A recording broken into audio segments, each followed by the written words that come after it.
বাজার থেকে একটা শক্ত বেল কিনে নিয়ে এসে এই ফোনটা দিয়ে সেটাকে পিটিয়ে ভাঙার চেষ্টা করলাম, কারণ অপ্পো ক্লেম করছে তাদের নতুন ফোন A60 নাকি একটু বেশি ডিউরেবল, যার ফলে অনলাইনেও দেখলাম বিভিন্ন মানুষ এটা দিয়ে অনেক কিছু পিটিয়ে ভাঙার চেষ্টা করছে। আমি যদিও দীর্ঘ সময় পেটানোর পর বেলটা সামান্য পরিমাণে ফেটেছে, বাট এই ফোনের কিছুই হয় নাই, ফোনটাতে স্ক্র্যাচও পড়ে নাই এবং কোনো ধরনের প্রবলেমও হয় নাই। একইভাবে অপ্পো ক্লেম করছে এই ফোনের ডিসপ্লেতে পানি স্প্ল্যাশ পড়লে কিংবা হাত ভিজে গেলেও নাকি এটা টাচ প্রপারলি কাজ করে। সেটা টেস্ট করার জন্য আমরা ডিসপ্লের উপরে প্রচুর পরিমাণে পানি ছিটিয়েছি এবং হাতও ভিজিয়েছি, তারপরে দেখলাম এটা টাচ আসলেই কাজ করছে। তার মানে বৃষ্টিতে ভিজে গেলে, ফোনের উপর পানি পড়লে বা আপনার হাত ভেজে থাকলেও এটা টাচ কিন্তু প্রপারলি কাজ করবে। সো এরকম রাফ অ্যান্ড টাফ ফোন যদি খোঁজেন তাহলে অপ্পো A60 একটা ভালো ডিল হতে পারে। তবে এই ফোনটা কেমন সেটা জানতে অবশ্যই ফুল রিভিউ দেখতে হবে। আপনারা ফুল রিভিউ চান কিনা একটু কমেন্টে জানিয়ে দেন। সুন্দর এই বক্সটার মাঝে রয়েছে Redmi 13। চলুন একটু খুলে দেখা যায়।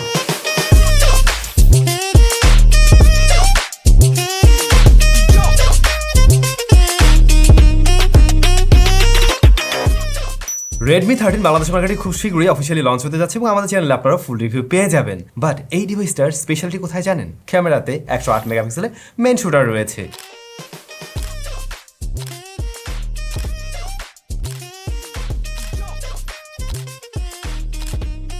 দেন এই স্মার্টফোনের প্রসেসর হিসেবে রয়েছে MediaTek Helio Z91 Ultra। এই স্মার্টফোনে 5030 mAh ব্যাটারি পেয়ে যাচ্ছেন, পাশাপাশি চার্জিং সিস্টেমে রয়েছে 33 ওয়াটের চার্জিং সিস্টেম। অন্যদিকে এই স্মার্টফোনটিতে আমরা কিন্তু ফুল এইচডি প্লাস রেজোলিউশনের ডিসপ্লে দেখছি, যেখানে 90 হার্টজ হাই রিফ্রেশ রেট এবং অবশ্যই পাঁচল কাটআউটও থাকছে। তো সবকিছু মিলে বেশ গুছানো টাইপের একটা প্যাকেজ মনে হচ্ছে, কিন্তু দামটা কি হতে পারে, কি আশা করছেন অবশ্যই কমেন্ট করে জানাতে পারেন। আর খুব শীঘ্রই আমাদের চ্যানেলের ফুল রিভিউ আপনারা পেতে যাচ্ছেন।